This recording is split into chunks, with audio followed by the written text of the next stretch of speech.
नमस्कार दोस्तों, कैसे हैं आप लोग। उम्मीद करता हूँ अच्छे होंगे और काफी दिनों बाद आपसे मुलाकात हो रही है, इसके लिए क्षमा चाहते हैं। और परीक्षा थी आपकी भी और हमारी भी, इसलिए हम लोग नहीं मिल पाए कुछ दिनों से। तो पेपर हो चुका है और आप लोग देख के आ गए होंगे। और कैसा आपका पेपर होगा ये तो आपको खुद पता ही होगा कि आपने कितना अटेम्प्ट किया है।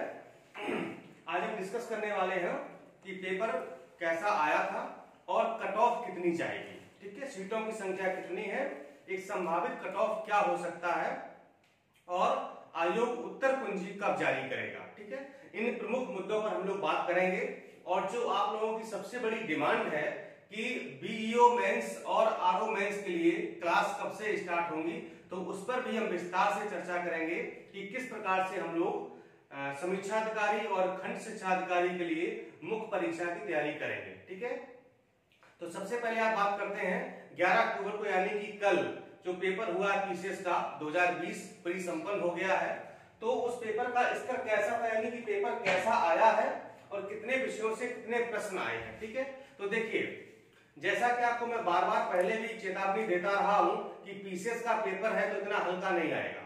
मैंने सीरीज भी काफी स्टैंडर्ड चलाई थी, आपने प्रश्नों को देखा होगा कि प्रश्न हल्के नहीं थे, बहुत अच्छे मैंने प्रश्न बनवाए थे और उसमें से बहुत सारे प्रश्न आए भी हैं। तो अब चूंकि पीसीएस का पेपर है तो अब समझिए कि अब बिल्कुल हलवा तो आएगा नहीं और आयोग लगातार पैटर्न को चेंज कर रहा है। ठीक है, तो हो सकता है आपको पेपर कठिन लगा होगा, लेकिन पेपर एवरेज से कठिन था। ठीक है, ये मानना पड़ेगा। और ये स्वाभाविक है कि अब यूपीपीसीएस जो 2-4 साल पहले पेपर देता था, अब वैसा पेपर आप उम्मीद नहीं कर सकते हैं। ठीक है, कहीं ना कहीं यूपीएससी का टच आ रहा है और ये टच धीरे धीरे बढ़ता ही जाएगा। आप 2019 का पेपर देख लीजिए, 2019 से थोड़ा सा टाइट ही था ये 2020 वाला पेपर। ठीक है, और ये टाइटनेस कहीं ना कहीं धीरे धीरे बढ़ती जाएगी। लेकिन आयोग ने विषयों को काफी बैलेंस करने का प्रयास किया है और जो विषयों से प्रश्न आए में यहाँ पे लिखा हुआ है, ज्योग्राफी और एनवायरमेंट को अगर मिला है तो लगभग 35 से 36 क्वेश्चन आए हैं जो आने चाहिए थे। हिस्ट्री से लगभग 22-23 क्वेश्चन आए हुए हैं। हाँ, ये थोड़ी सी आयोग ने मिस्टेक की है कि मॉडर्न हिस्ट्री इस बार कम पूछा गया है। ठीक है, मॉडर्न हिस्ट्री को कम पूछा गया है। पॉलिटी बढ़ा दी गई है, पॉलिटी करीब 18-19 क्वेश्चन थे। साइंस टेक्नोलॉजी यानी विज्ञान प्रौद्योगिकी के लगभग 16-17 क्वेश्चन थे और इकोनॉमिक्स के करीब 10-12 क्वेश्चन थे। यूपी भी करीब 10-11 क्वेश्चन रहे हैं, ऐसा नहीं पूछा गया यूपी स्पेशल। हाँ, जनगणना गायब थी, जनगणना नहीं आई। करंट के लगभग 24 से 25 क्वेश्चन पूछे गए हैं और अदर मिसलेनियस में लगभग 11-12 क्वेश्चन आए हुए हैं जो अन्य चीजों से संबंधित। ठीक है, तो इस प्रकार से हमारा पेपर रहा है। ठीक है, ओवरऑल कहें तो एवरेज से थोड़ा कठिन था, ऐसा मुझे भी लगा और मुझे लगता आपको भी ऐसा लगा होगा। ठीक है, बात आती है कि कट ऑफ कितना जाएगा। प्रमुख बात तो ये है। ठीक है, तो देखिए, जब विज्ञापन आया था तो सीटों की संख्या थी 200 मात्र। ठीक है, और ऐसा सुनने में आ रहा है, जो भी हमारे विश्वस्त सूत्र हैं वहां से मैंने पता किया है कि सीटें बहुत ज्यादा इसमें ऐड नहीं होंगी। ध्यान रखना है, क्यों? क्योंकि 2021 का विज्ञापन जल्दी ही आने वाला है। ठीक है, तो वहां पर भी आयोग को सीटें बचा के रखना है। हालांकि सीटें खाली हैं, ऐसा नहीं, सीटें हैं, लेकिन इसमें कितनी जुड़ती हैं ये डिपेंड करेगा आयोग के ऊपर, वो कितनी ऐड करता है। ठीक है, दूसरी बात आपको ये भी ध्यान रखना है कि यहाँ पर 13 गुना अभ्यर्थी पास कराए जाएंगे मेंस के लिए। ठीक है, यानी कि एक सीट पर 13 लोग पास कराए जाएंगे, पहले 18 गुना हुआ करते थे। ठीक है, तो कट ऑफ का अगर देखिए सटीक अनुमान को नहीं लगा सकते हैं, एक प्रेडिक्शन होता है और आप लोगों के जो मार्क्स आप लोगों ने शेयर हमारे साथ किए हैं और अन्य भी जगहों से मैंने पता किया है, तो मुझे लगता है अभी जो कट ऑफ का अनुमान है वो 90 ±2। अब सीटें कितनी बढ़ती हैं ये डिपेंड करेगा। ठीक है, अगर यही सीटें रहती हैं, ठीक है, 200, 250 या 300 तक हो जाती हैं तो 90 ±2 यानी कि 90 के आसपास मेरिट जाने की संभावना है। वो 88 भी हो सकती है, 91-92 भी हो सकती है। ठीक है, लेकिन उम्मीद यही करते हैं कि 90 के आसपास ये मेरिट रहने की संभावना है। ये मैं जनरल कैटेगरी की बात कर रहा हूं। ठीक है, जनरल कैटेगरी की बात कर रहा हूं। बाकी जो रिजर्व कैटेगरी है, ओबीसी जनरल तो लगभग सेम ही रहता है, ईडब्ल्यूएस भी जुड़ गया है और SC ST या फिर फीमेल या जो हैंडीकैप है, दिव्यांग लोग हैं, ठीक है, तो उनकी मेरिट उस हिसाब से थोड़ी कम हो जाती है। लेकिन मैं ओवरऑल जनरल की बात कर रहा हूं तो 90 के आसपास, 90 क्वेश्चन की बात कर रहा हूं, नंबर नहीं, ध्यान रखना है। 90 क्वेश्चन के आसपास ये मेरिट जा सकती है, ठीक है। और अभी एक इंटरेस्टिंग बात यह है देखना कि सीसेट में बहुत सारे लोग फेल होंगे, क्योंकि सीसेट का पेपर थोड़ा सा कठिन था, बहुत ज्यादा कम्युनिकेशन पूछ दिया था, संप्रेषण बहुत ज्यादा पूछ दिया था, तो हो सकता है बहुत सारे लोग सीसेट में भी लटक सकते हैं, ठीक है। तो अभी आप यही मान चलिए कि आप अगर 90 के आसपास 88, मतलब कि समझिए कि अगर आप 85 प्लस हैं, ठीक है, तो कह सकते हैं कि आप सेफ हैं। मतलब अगर 85 प्लस अभी हो रहा है और थोड़ा सा इंतजार कर लीजिए, अभी तो आलतू फालतू आंसर की आ रही है, हालांकि मैं आपको कोई आंसर की नहीं दे रहा हूं, क्यों? क्योंकि सटीक आंसर की कोई भी बनाया ही नहीं है, वो आयोग ही बनाएगा, वही देगा और उसी को मान्य किया जाएगा, ठीक है। तो आयोग की आंसर की जल्दी आ जाएगी, हो सकता है कल परसों में आ जाए, 2-3 दिन में उम्मीद कर सकते हैं, क्योंकि जो समीक्षा अधिकारी का एग्जाम हुआ था उसकी अगले दिन आंसर की आ गई थी, ठीक है। तो संभावना है कि आयोग जल्दी ही दे देगा आंसर की, तब हम लोग मिला लेंगे और तब आराम से डिस्कस करेंगे कि कौन सा जो है विकल्प सही किया गया है और कितने प्रश्न सही हो रहे हैं, क्या हटाया जाएगा, क्या जोड़ा जाएगा, कितने जो है मतलब अगर कुछ गलतियां भी हैं तो वो भी शुद्ध हो जाएगी, ठीक है। तो अब यही मान चले कि हम लोग 90 के आसपास ही मेरिट जाएंगे, ठीक है। और मेंस भी इसका जनवरी में लगा हुआ है, ठीक है, तो तैयारी भी उसकी अभी से करनी है, ठीक है। तैयारी आपकी हम करा ही रहे हैं, और हिंदी है, निबंध वगैरह है, तो उसकी भी जल्दी बैच स्टार्ट होने वाले हैं, ठीक है। तो ये था हमारा आज का डिस्कशन ये पेपर के मामले में। और अगर हम ये कहें कि जो हमने आपको सीरीज कराई थी, यानी जो टेस्ट सीरीज दी थी, और जो आपको हमने जो भी मटेरियल दिया था, चाहे वो करंट का हो या फिर यूपी स्पेशल का हो या यूपी करंट का हो या जनगणना का हो, या जो भी मैंने आपको पढ़ाया है, जो वीडियो दिए हैं, ठीक है, तो मैं देख रहा था पेपर, ठीक है, मैं अपनी तारीफ नहीं करूंगा, ठीक है, और ये भी नहीं बताऊंगा कि कितने क्वेश्चन आए हैं, लेकिन मैं ये जरूर कहूंगा कि मैक्सिमम क्वेश्चन, मतलब कि अब कितने हैं ये आप खुद देखिएगा कि कितने क्वेश्चन फंसे हुए हैं। काफी क्वेश्चन तो ऐसे हैं जो डायरेक्ट सीरीज से ही पूछे गए हैं, यहाँ तक कि सीजन में भी ऐसे क्वेश्चन हैं जो डायरेक्ट हमारी सीरीज से आए हुए हैं। जीएस की तो बात छोड़ दीजिए, जीएस में तो बहुत सारे क्वेश्चन ऐसे हैं, चाहे आप करंट का ले लीजिए, करंट के ऐसे करीब 10-12 क्वेश्चन हैं जो डायरेक्ट फंसे हुए हैं। जो मैंने आपको 7 सीरीज दी थी, जो 700 क्वेश्चन मैंने आपको करंट के दिए थे, उसमें से मैक्सिमम करंट आपका फंसा हुआ है। अगर आपको यकीन नहीं है तो एक बार आप सीरीज को उठा के देख लीजिए और आप खुद मिलाइए कि वास्तव में फंसा है कि नहीं फंसा है, ठीक है। ये मैं तारीफ नहीं कर रहा हूं, मैं बड़प्पन नहीं दिखा रहा हूं, बस ये हमारा प्रयास है। जो मैंने प्रयास किया वो प्रयास सफल रहा, आप लोगों का उसमें बहुत बड़ा सहयोग रहा, बहुत बड़ा योगदान रहा, आप लोगों ने मेरा साथ दिया, मेरी टीम का साथ दिया, और आप लोग धन्यवाद के पात्र हैं, और मैं आपको धन्यवाद ज्ञापित करता हूं और उम्मीद करता हूं कि आगे भी आपका ये साथ और सहयोग मेरे साथ और हमारी टीम के साथ हमेशा बना रहेगा।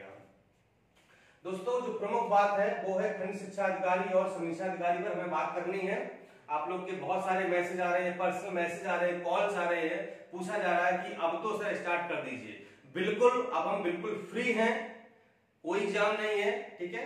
और चूंकि अब मैं सिर्फ एक ही एग्जाम देता हूं और हमारा कोई एग्जाम होता भी नहीं है, पीसीएस का एग्जाम मैं सिर्फ देता हूं, तो मैं थोड़ा बिजी हो गया था 2-4 दिन के लिए, थोड़ा करंट वगैरह देख रहा था, ठीक है।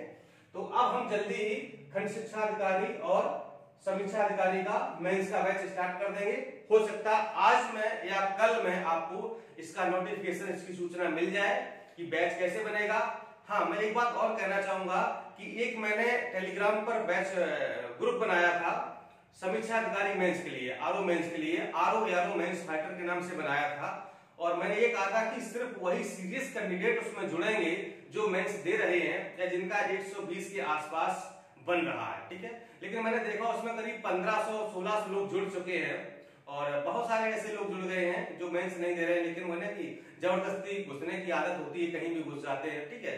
तो इसके लिए आप लोगों ने सुझाव भी दिया था कि सर एक न्यूनतम शुल्क रख दिया जाए, एक रजिस्ट्रेशन फीस रख दी जाए, ताकि जो वास्तव में सीरियस कैंडिडेट हैं सिर्फ वही उस ग्रुप को ज्वाइन कर पाए, ठीक है। हालांकि सुझाव बुरा नहीं है, ठीक है, मैंने इस पर विचार किया है, चाहे भले एक न्यूनतम शुल्क रखा जाए, लेकिन शुल्क रखा जाए ताकि जो मतलब नॉन सीरियस कैंडिडेट है या जो इस बार मेंस नहीं दे रहे हैं वो उस ग्रुप में शामिल ना हो, ठीक है। बाकी तैयारी सबकी होगी, जब वो अगला वाला मेंस देंगे, यानी 2020 का मेंस जो लोग देंगे आरओ का या फिर बीओ का, तो उनकी भी तैयारी कराई जाएगी, ठीक है। लेकिन मैं ये चाहता हूं कि जो हमारा ग्रुप, चाहे वो खंड शिक्षा अधिकारी का हो चाहे समीक्षा अधिकारी का हो, ऐसा ग्रुप बने जिसमें वास्तव में सीरियस कैंडिडेट हो। ठीक है, देखिए हम ये सब इसलिए कह रहे हैं, मान लो 100, 200, 300 जो भी कैंडिडेट होंगे, अगर वही एक्चुअल हैं और मेंस दे रहे हैं तो मैं उन पर नजर रख सकता हूं। ठीक है, जैसे मान लो आपने निबंध लिखा, अब निबंध आपने लिख तो दिया, उसको चेक कौन करेगा, आपकी कमियां कौन बताएगा? क्या हम 1000-2000 लोगों के निबंध चेक कर सकते हैं? नहीं कर सकते, लेकिन 100-200 लोगों के निबंध चेक हम कर सकते हैं। ठीक है, तो इसलिए हम चाहते हैं कि जो सीरियस कैंडिडेट हैं वही उस ग्रुप में शामिल हों, ताकि चाहे वो लेटर लिखें या निबंध लिखें या गद्यांश लिखें, वो लिख के हमको भेजें व्हाट्सएप के माध्यम से या टेलीग्राम के माध्यम से, मैं उसको चेक करूं, उनकी कमियों को बताऊं कि इसमें आपने क्या कमी की है, क्या सुधार की संभावना है। ठीक है, कितने नंबर के लायक अभी आपने लिखा है, अभी आपको क्या इंप्रूवमेंट की आवश्यकता है। तो ये सब नजर रखने के लिए हमें एक सीमित ग्रुप बनाना होगा। ठीक है, और आप लोग उसमें सहयोग करिए। जो लोग समीक्षा अधिकारी या खंड शिक्षा अधिकारी दे रहे हैं, ठीक है, सीरियस लोग हैं, दोनों का मैं अलग अलग ग्रुप बनाऊंगा।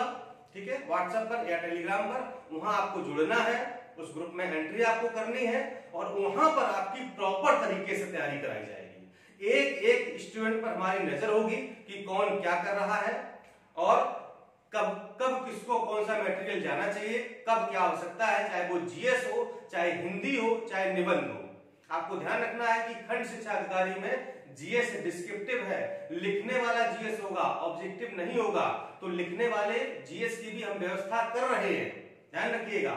मैंने पूरी टीम बना ली है, जो सीनियर हमारे लोग हैं, ठीक है, तो उनकी हमने टीम बना ली है। जो पहले जैसे आपने देखा होगा कि जो पहले लोअर हुआ करता था, लोअर पीसीएस, तो वहां पर डिस्क्रिप्टिव पेपर आया करता था जीएस का, वही लोअर का सिलेबस उठा करके आयोग ने खंड शिक्षा अधिकारी के मेंस में रख दिया है। ठीक है, तो हमने एक टीम बनाई जहां पर काफी अनुभवी लोग हैं, जो कई सारे मेंस दे चुके हैं और लगभग वो अपने अटेम्प्ट खत्म कर चुके हैं। तो काफी सीनियर हैं, मैच्योर हैं, अनुभवी हैं और विद्वान लोग हैं। तो उनकी हमने 4-5 लोगों की टीम बनाई है। वो आंसर राइटिंग आपको कराएंगे, आपको लिखाएंगे कि कैसे उत्तर लिखा जाएगा, 125 शब्दों में कैसे लिखना है, 50 शब्दों में कैसे लिखना है और 25 शब्दों में कैसे एक अच्छा उत्तर लिखा जा सकता है। ठीक है, तो हमारी पूरी प्लानिंग हो चुकी है, जल्दी ही आपको इसकी सूचना मिलेगी। बस थोड़ा सा धैर्य रखिए और उस ग्रुप में एंट्री कीजिए, आ जाइए और हम फिर आपकी प्रॉपर तरीके से तैयारी कराते हैं। ठीक है दोस्तों, ये समझिए कि हमारे जीवन का अंतिम मौका है। खंड शिक्षा अधिकारी बहुत बड़ी पोस्ट होती है, समीक्षा अधिकारी बहुत बड़ी पोस्ट होती है, दोनों पोस्ट गजेटेड है, ध्यान रखना आपको। ठीक है, और बाकी मैं आपको क्या बताऊं, आप लोग तो जानते ही, सब फील्ड से जुड़े हुए हैं।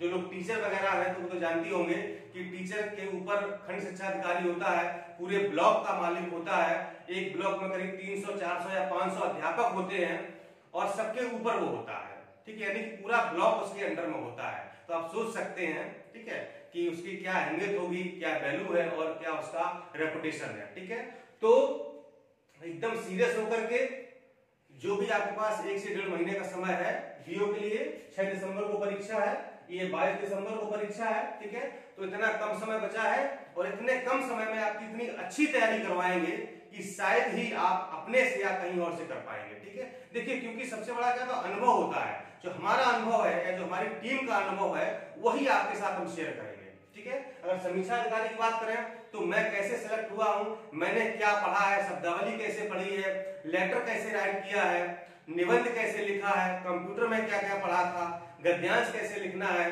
टेबुलेशन यानी कि सारणी रूप कैसे लिखना है, ये एक्चुअल चीजें आपको हम बताएंगे। ठीक है, चूंकि आप पढ़ने को कहीं से पढ़ सकते हैं, बहुत सारे लोग पढ़ाने वाले हैं, बहुत सारी किताबें हैं, बहुत सारी मैगजीन है। ठीक है, लेकिन आपको परीक्षा में क्या लिखना है, एग्जामिनर चाहता क्या है, उसकी डिमांड क्या है, जब तक आप उसकी डिमांड के अनुरूप नहीं लिखेंगे आप कभी नंबर नहीं पा सकते हैं। लिखना कुछ भी आइए, मैटर की कमी नहीं है, मार्केट बहुत सारी मैगजीन, बहुत सारी किताबें हैं, लेकिन एग्जामिनर क्या चाहता है, जब तक आप उसकी मंशा नहीं भांप पाओगे, उसकी मंशा पूरी नहीं करोगे, आपको कभी वो नंबर नहीं देगा।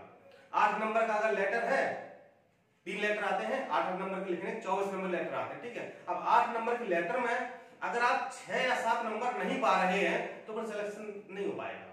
4 और 5 नंबर तो कोई भी ले जाएगा, 4-5 नंबर तो कॉमन है, आपको 6 और 7 नंबर पाना, ये आपका प्रयास होना चाहिए।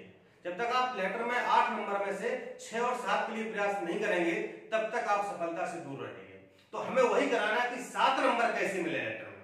अगर टेबुलेशन फॉर्म 15 नंबर का आता है तो 15 में से 13-14 नंबर हम कैसे गेन करें, यही तरीका आपको मुझे बताना है। निबंध की अगर बात करें तो समीक्षा अधिकारी 3 निबंध आएंगे 120 नंबर के, और खंड शिक्षा अधिकारी में 2 निबंध आएंगे 100 नंबर के। ठीक है, तो इस 100 नंबर में हम कम से कम 75 से 80 नंबर कैसे प्राप्त करें, ये हमारी रणनीति होनी चाहिए। ठीक है, और यहाँ पर समीक्षा अधिकारी में हम 85 से 90 नंबर कैसे प्राप्त करें, हमारी ये रणनीति होनी चाहिए। जब तक आप इस रणनीति को फॉलो नहीं करेंगे तब तक सफलता से आप बहुत दूर रहेंगे। तो यही इन छोटे छोटे बिंदुओं को, छोटी छोटी चीजों को आपको बताना है जो मैंने अनुभव की हैं। मैं भी बहुत असफल हुआ हूं, असफलताओं से मेरा काफी साथ रहा है। क्यों असफल हुए हैं, कहां पर कमियां रही हैं, हमने क्या नहीं किया, इस वजह से हम असफल हुए हैं, फिर सफल कैसे हुए, कैसे सफलता मिली है, ये दोनों बातें आपको बताएंगे कि असफल कैसे होते हैं और सफल कैसे होते हैं। इसलिए आप बिल्कुल अब सीरियस हो जाइए, सारी चीजों को छोड़ दीजिए।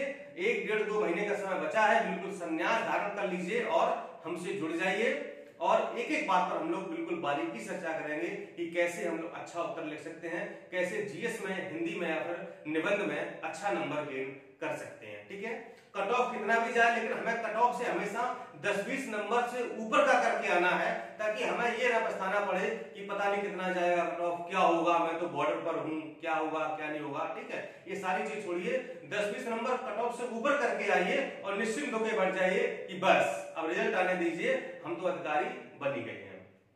उम्मीद करता हूं कि आप मेरा साथ देंगे, और जो हमारा सपना है कि हम 100 अधिकारी इस चैनल से, इस डीपी एजुकेटर फैमिली से निकालें, तो आप उसमें मेरा सहयोग जरूर करेंगे। और मुझे उम्मीद है कि इस दोनों परीक्षाओं से, समीक्षा अधिकारी से और खंड शिक्षा अधिकारी से, हम 100 अधिकारी जरूर बना पाएंगे। ठीक है दोस्तों, बस आपसे सहयोग की कामना करता हूं कि आप बहुत मन लगा के पढ़ें, जैसे मैं मन लगा के आपको पढ़ाता हूं, बस ऐसे ही आप पढ़ते रहें और देखिए किस तरह से सफलता आपके कदमों में होगी। दोस्तों मिलते हैं अगले वीडियो में पूरी दोनों की रणनीति के साथ, कैसे आपको करना है और कैसे आपको पढ़ना है मेरे साथ। नमस्कार, धन्यवाद।